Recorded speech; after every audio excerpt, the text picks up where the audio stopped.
I would do when I went around and they asked me to talk to college students, I said, be prepared to never have a job in law. Because it is so tough to get law jobs. And that was at a time when it was far easier. And I said, you'll never get a job. Today it is crazy. Bill Handel. Mornings from 6 to 10 on KFI. KFI. And KOST-HD2. Los Angeles, Orange County. Live everywhere on the iHeartRadio app. Escaping Mariupol. I'm Brian Bruman from the KFI 24-hour newsroom. Some Ukrainian women and children have been evacuated from a steel plant that's the last defensive stronghold in the bombed-out ruins of the port city of Mariupol. That's according to Ukrainian officials and Russian state news organizations. There's been no confirmation from the United Nations, which is working to broker an evacuation of the hundreds living beneath the sprawling plant. Ukrainian fighters also remain in the plant, the only part of Mariupol not occupied by Russian forces. Video from inside the Soviet-era Azovstal steelworks that two Ukrainian women shared with the Associated Press shows wounded men with stained bandages, open wounds, and amputated limbs. The price of gas is going up again. The average price of a gallon of gas in LA County is now at $5.81. That's about $1.75 higher than last year. In Orange County, the average price is now at $5.76 a gallon. And for the lowest gasoline prices in your area, you can check out our website at kfiam640.com. Avoid gas. President Biden has taken the annual White House Press Corps Gala as an opportunity to make light of the criticisms he's faced in his 18 months in office. He's also aimed a few barbs at his predecessor, the Republican Party, and the members of the press. The White House Correspondents Association dinner ended a 2-year pandemic-related hiatus, even as the threat of COVID-19 loomed. Biden cracked, "Just imagine if my predecessor came to this dinner this year. Now that would really have been a real coup." Biden also said he was happy to be with the only group of Americans with a lower approval rating than he had. Crews working to assess the damage from a tornado that hit the city of Andover in Kansas says the path of damage is longer than initially thought. We now know that our damage path extended approximately 4 miles, 3.5 to 4 miles to the north of where we believed it to have ended last night. To that end, we now believe we had approximately 1,000 structures that were affected in some way by this storm. Andover Deputy Fire Chief Mike Roosevelt says nobody was killed by the storm. The Federal Storm Prediction Center says at least 15 tornadoes were reported Friday, including in Kansas, Nebraska, and Florida. A man had to be freed after getting stuck in a piece of assembly line machinery. An urban search and rescue team was sent to a manufacturing plant in Huntington Park where the man's hand was stuck in a machine. LA County Fire says he's been sent to a hospital. So far weather from KFI, cloudy skies, then sunny in the afternoon, low 60s at the beaches, low to mid 70s in metro LA and OC, mid to upper 70s in the inland valleys, and mid 70s to low 80s in the inland empire. Right now it's 55 degrees in Sherman Oaks, 57 in Culver City, 53 in Brea, and 58 in Irvine. We lead local from the KFI 24-hour newsroom. I'm Brian Bruman. Checking KFI traffic, we do the closure in the mid-city area, 10 eastbound in Arlington. That has all lanes blocked. Traffic is backed up to Crenshaw. New Baldwin Park on the 10 eastbound between Puente Avenue and Glendora Avenue. 3 left lanes turned off until 5 a.m. Sunday. Also, if you're traveling through Lakeview Terrace, 210 westbound from Osborne to Paxton, right lane shut down there until 5 a.m. KFI in the Sky helps get you there faster. I'm Jonathan Weiss. Bridgerton, the official podcast, takes you behind the scenes of the newly released season 2 of the hit Netflix show. Join Bridgerton superfans for conversations as revealing as Lady Whistledown's inside scoop. From details about costumes and sets to interviews with the cast and crew. Something very special that Shonda has brought to this show is people of colour are cast and playing in it as if all it is about as human beings. Listen to Bridgerton, the official podcast, on the iHeartRadio app or wherever you get your podcasts. Springfest is on at Lowe's, and with aisles of savings on lawn and garden and appliances, you'll find exactly what you need for spring. Lowe's, home to any budget, home to any possibility. As parents, we've done everything possible to protect our kids from COVID-19, from using hand sanitizers to masking up. But now we have the most important tool, vaccines. They help protect our children and the entire family. And it's okay to have questions. Ask your doctor about the COVID-19 vaccine for your child, or visit vaccinateall58.com to learn more and find a vaccine near you. Brought to you by the California Department of Public Health. At Uline, the prevailing opinion is, if you don't live it, you don't believe it. The people at Uline believe in hard work, and they live it by being there 24/7 to answer your call, having 38,000 items in stock, and offering same-day shipping from 12 locations across North America. Business owners, sellers, buyers, shippers, and packers, believe it. Uline is the hard-working, dependable source for your shipping and industrial supplies. Visit uline.com. Who wants to be a millionaire? Lottery.com can make that a reality. Buy $25 or more in groceries at your local Food for Less and send us a picture of your receipt to get your free $2 Powerball ticket from Lottery.com. Text Powerball to 63566 or visit your local Food for Less store for details. Some restrictions apply. As the experts in transmissions for over 50 years, there's nothing at AMCO we haven't heard. So when I hit the gas, it's just a belt. And nothing we can't fix. It's going. What's that? From transmissions to brakes and everything in between. No credit? Finance your repair at AMCO. Exclusions apply, may not be combined with any other offer. Limited time offer at participating centers only. People who know go to AMCO. AA MCO.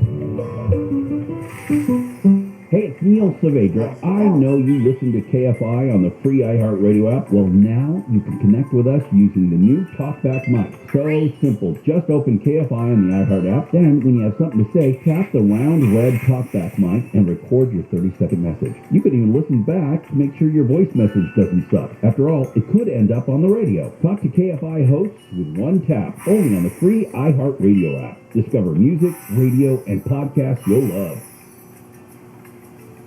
Termite problems? Search PacificCoastTermite.com or call 800-PACIFIC.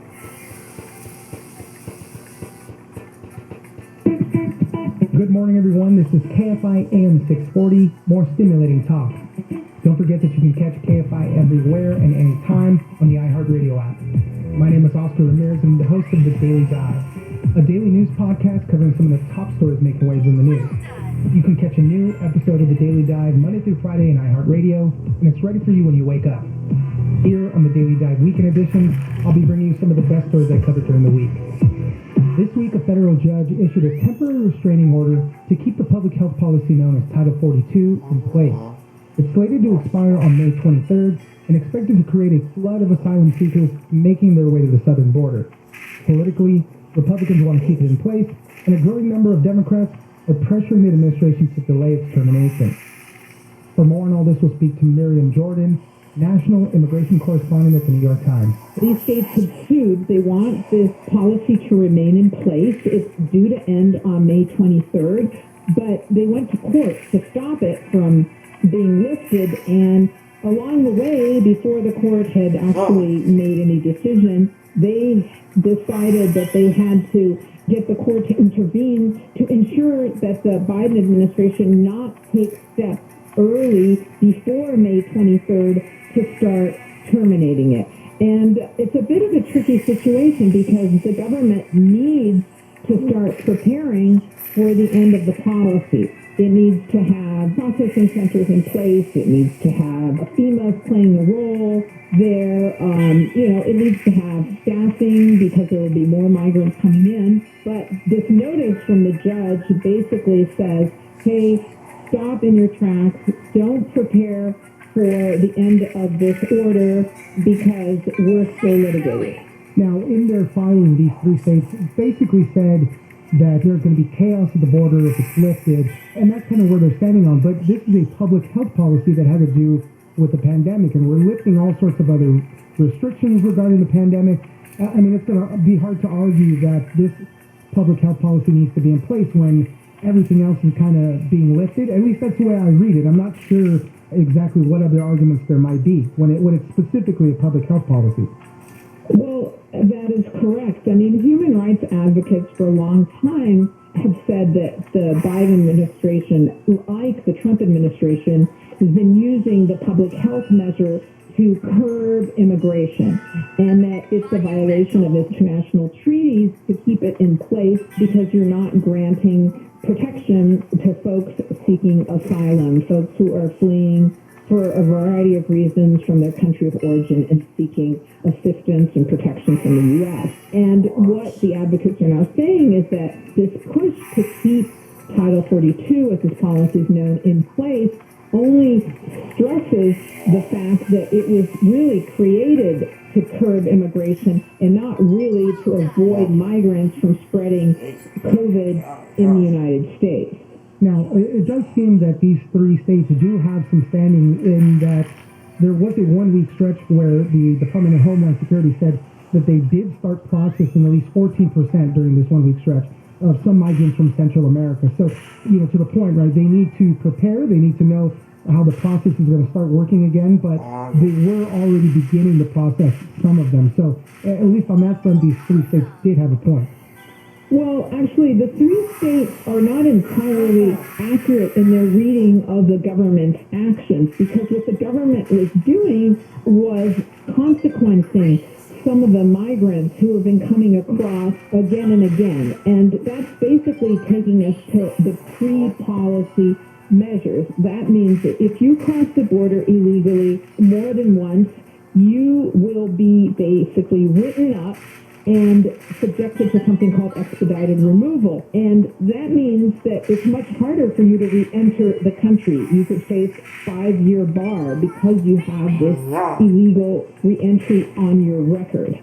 And so the government was basically subjecting people to a harsher policy because currently under Title 42, a lot of folks try again and again and again to cross because they enter. If they're caught, they're expelled very quickly, only to try again and again. And eventually, many of them probably make it into the country undetected. So the government was doing nothing else but actually enforcing immigration law and putting into practice measures to deter migrants from repeatedly trying to cross the border.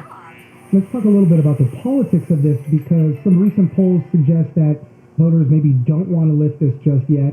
When it comes to the two parties, the Republicans want to keep this in place, and even some Democrats have come on board on keeping this in place. Obviously, the midterm elections are coming up, but if we get a flood of migrants coming to the southern border and there's going to be another humanitarian crisis there, the big surge, obviously Democrats are going to look pretty poorly when it comes to election time. So tell me a little bit about that.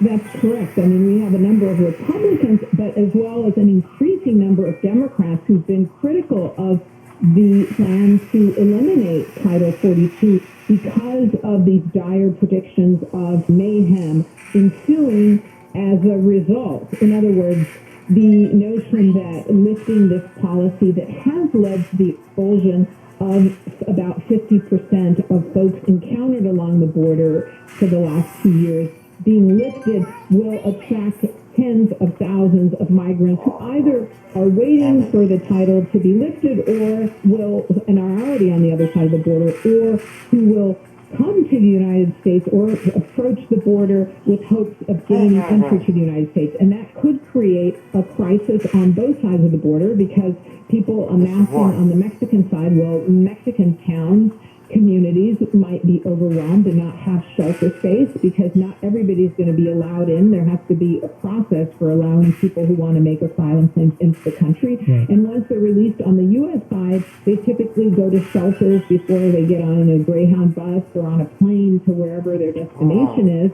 And, we also need to have infrastructure here. So, yes, I think that the measure being lifted is a great concern, not only for Republicans, but increasingly Democrats and the public at large. Well, we'll see what happens. It's slated to end on May 23rd, but there have been some push to even delay that, so we'll see what all happens with it.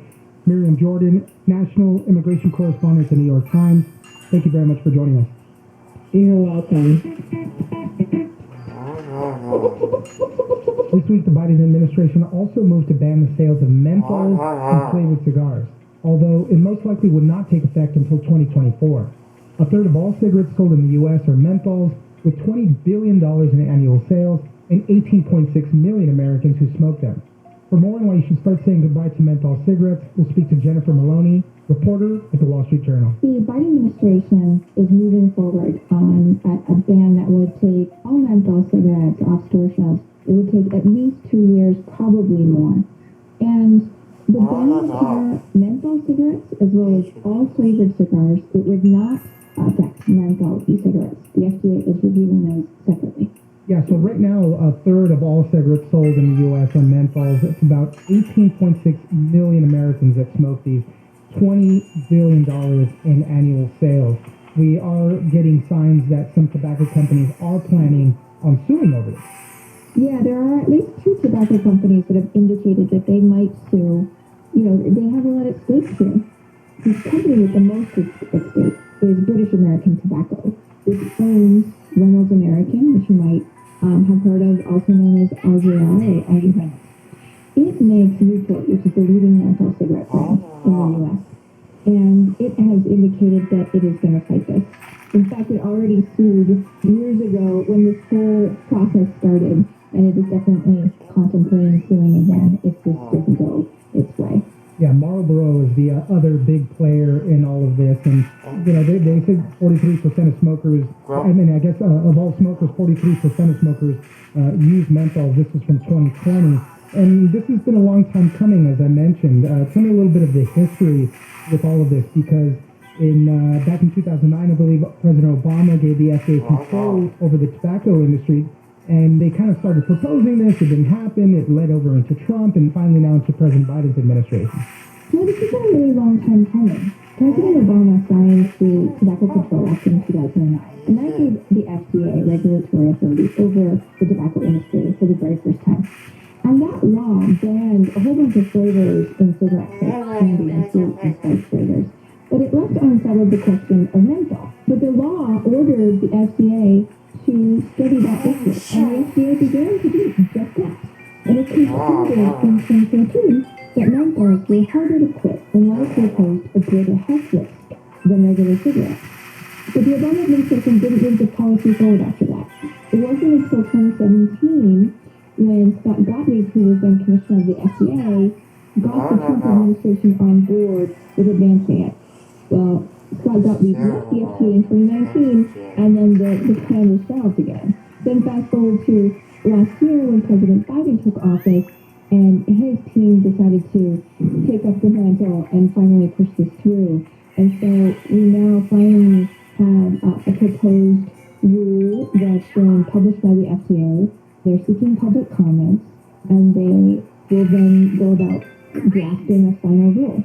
Yeah, final rules probably won't come until next year, 2024 and beyond. You know, that's when the bans will fully take effect. You're listening to the Daily Dive Weekend Edition on KFI AM 640 and everywhere in the iHeartRadio app. When we come back, we'll continue our conversation about how menthol cigarettes are on their way to being banned.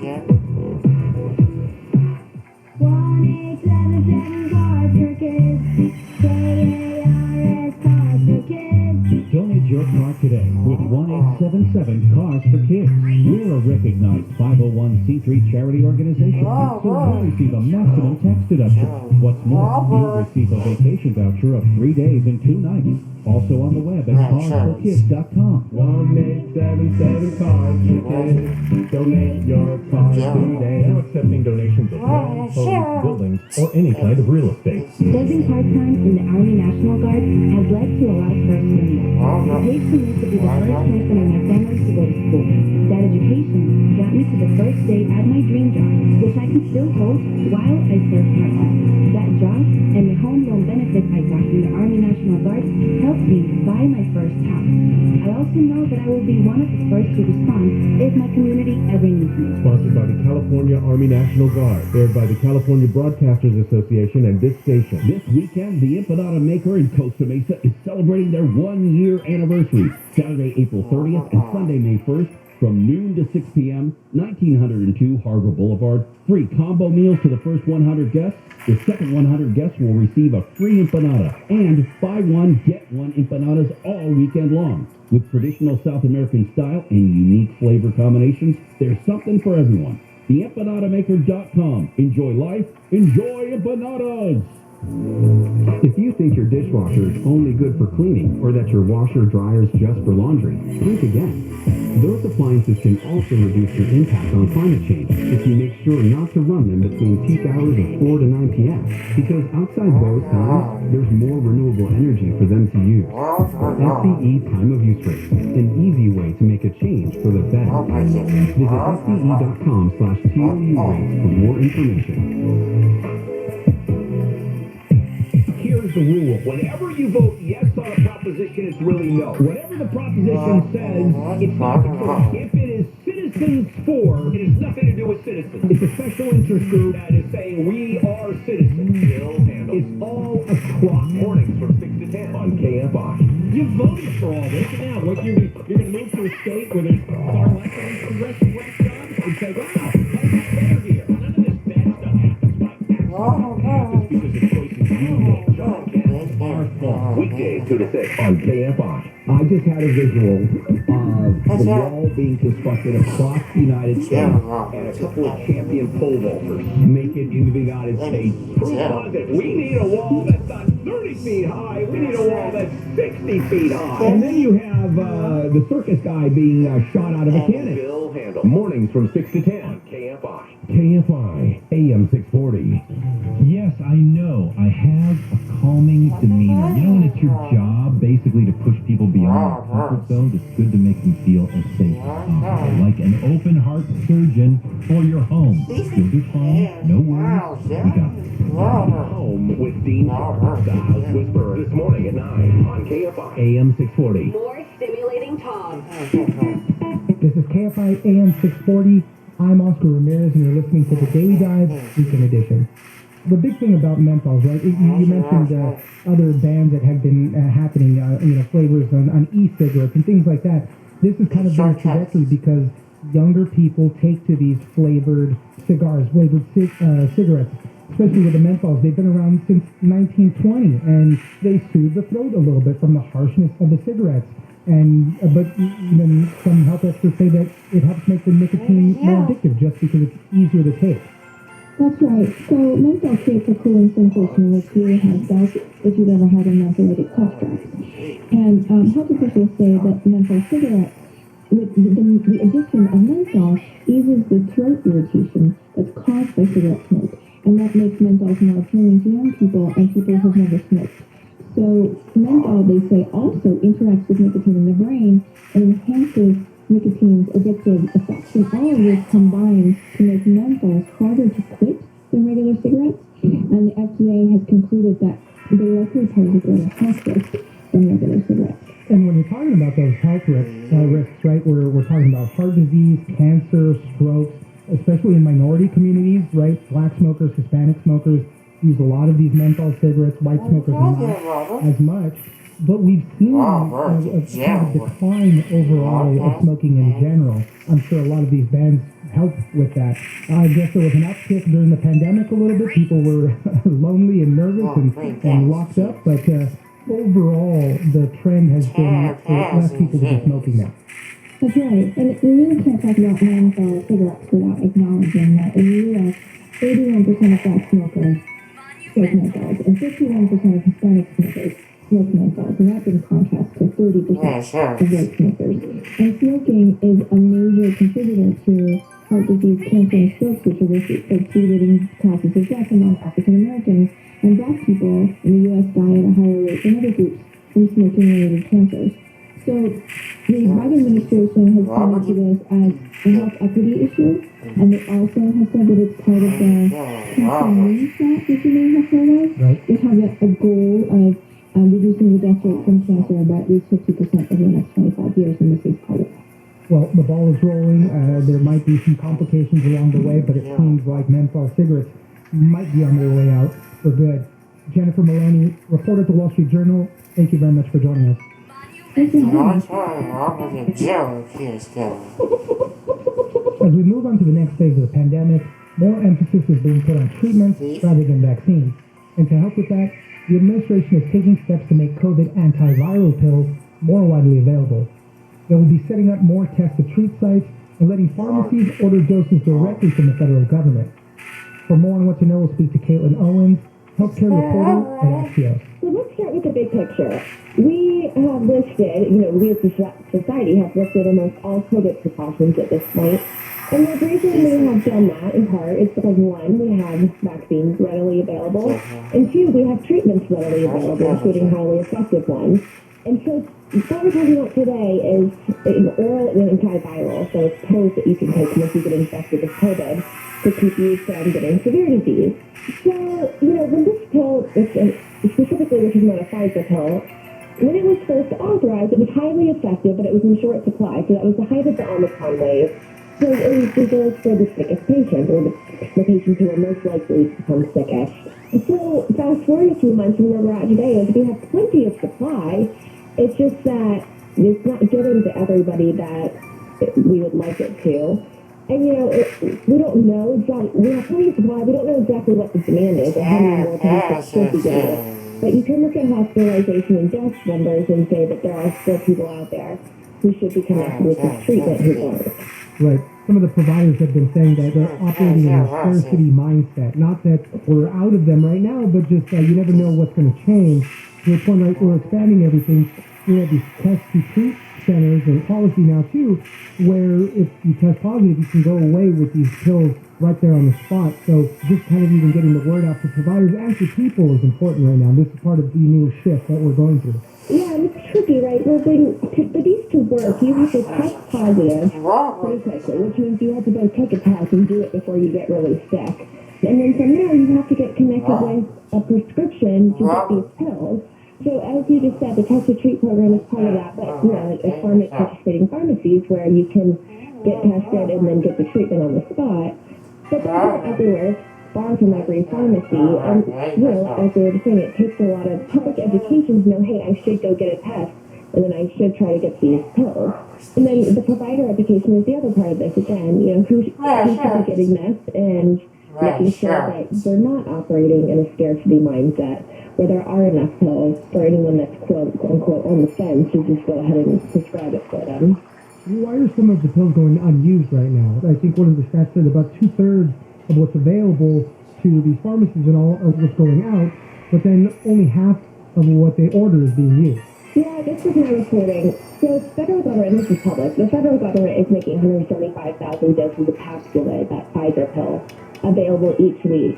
So what I reported today, what I found out, is that states are ordering the majority of them, so states, territories, and there's also a federal test and treat program in long-term care facilities can order them from the federal government too.